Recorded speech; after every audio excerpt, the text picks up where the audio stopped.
నేను 100కు 100% నాకున్న అనుభవంతో చెప్తా ఉన్నా.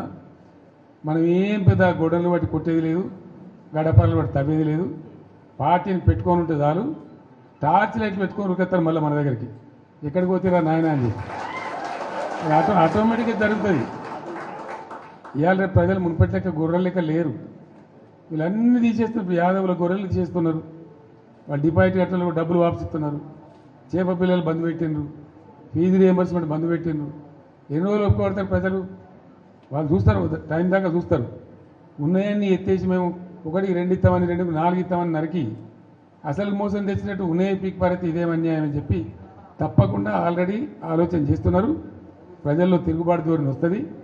డెఫినెట్గా మంచిగా బ్రహ్మాండంగా మళ్ళీ మనమే గవర్నమెంట్కి వస్తాం. ఇప్పుడు జరిగింది చాలు. ప్రజలకు ఏమైందంటే అక్కడక్కడ ఇప్పుడు వస్తున్న అనుభవాలు కఠినంగా ఉన్నాయి. ఇక చాలనుకుంటారు. మళ్ళీ తప్పిపోయి కూడా కాంగ్రెస్కి ఏతరా బాబు అనేటువంటి అభిప్రాయానికి వస్తారు. కాబట్టి మనకి ఏం ఇబ్బంది లేదు. ఇప్పటిదాకా జరిగింది కూడా బీఆర్ఎస్ విజయగాథనే. ఈ పీరియడ్లో కూడా మనం పనిచేస్తూ ఉండాలా, తోచినంతలో ప్రజలు ఎంబడి ఉండాలా, ప్రజల సమస్యలలో వాళ్ళు ఎంబడి ఉండి పోరాటం చేయాలా. మీకు ఏదైనా మంచి చెడ్డ అయితే పార్టీ చూసుకుంటుంది, పార్టీ మీకు అండదండగా ఉంటుంది.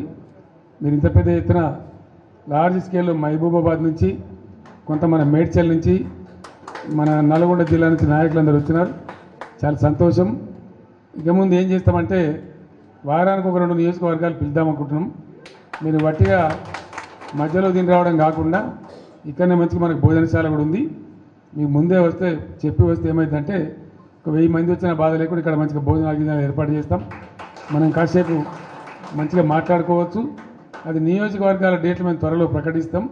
ఆ ప్రకారం వచ్చినట్టయితే కాన్స్టిట్యున్సీ బై కాన్స్టిట్యున్సీ ఈజీ ఉంటుంది.